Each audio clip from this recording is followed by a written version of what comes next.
Buenas tardes, mi nombre es Gabriela Fornerino, soy estudiante por medio de la plataforma de SAIA y este es un video expositivo acerca de los mezcladores y los circuitos PLL.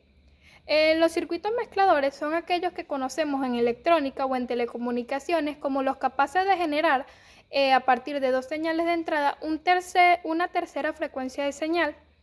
Y que además son característicos porque son variables en el tiempo y su estructura es no lineal o cuentan con elementos no lineales.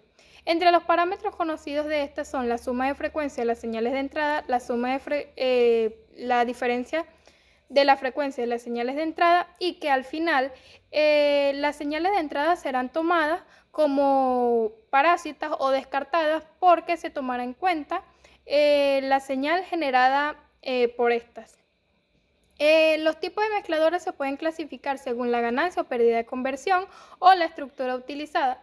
Entre la ganancia y pérdida de conversión nos encontramos con dos subcategorías que son las simples y los activos. Los simples son aquellos que generalmente utilizan diodos como elementos no lineales y que dependen del factor ruido o tienen relación y que además no tienen ganancia pero tienen pérdida de conversión.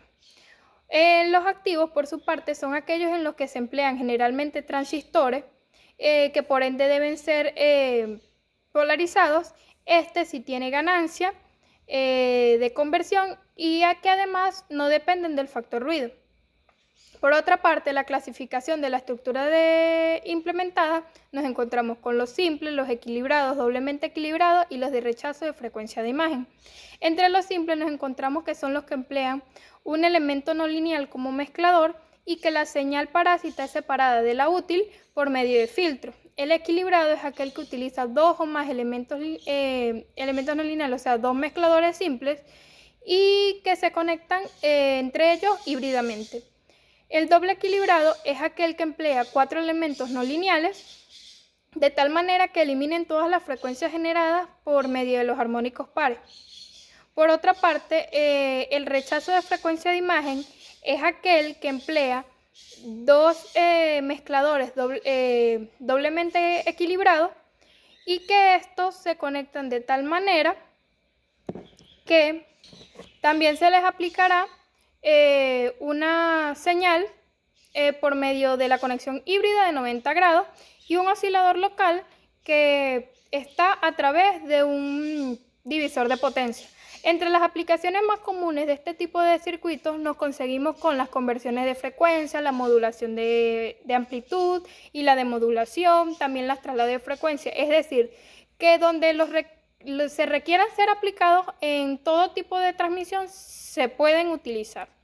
Por otra parte, los circuitos PLL son aquellos de lazo cerrado que son capaces de controlar o de sincronizar la fase de un oscilador controlando el voltaje con la fase y la señal de entrada. Su objetivo principal consiste en generar una señal de salida con amplitud fija y que físicamente sea coincidente con la señal de entrada. Por otra parte, nos encontramos con el oscilador controlado por tensión, el VCO, que es un dispositivo de amplificación, realimentación y de circuito resonante que a su salida genera una señal que es proporcional a la de las señales de entrada. Por otra parte, nos conseguimos con el comparador de fase, que idealmente es aquel que su señal de salida es constante y que además compara la entrada con la señal de referencial y que a su salida le asignará un valor o un dígito que sería 1 o 0 para verdadero o falso de la señal. Se emplea principalmente para transformar una señal que varía lentamente con respecto a otra que puede variar bruscamente en el tiempo.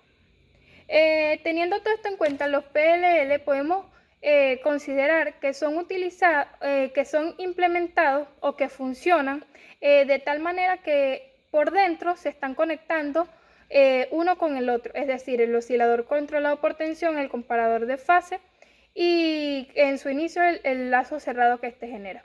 Gracias.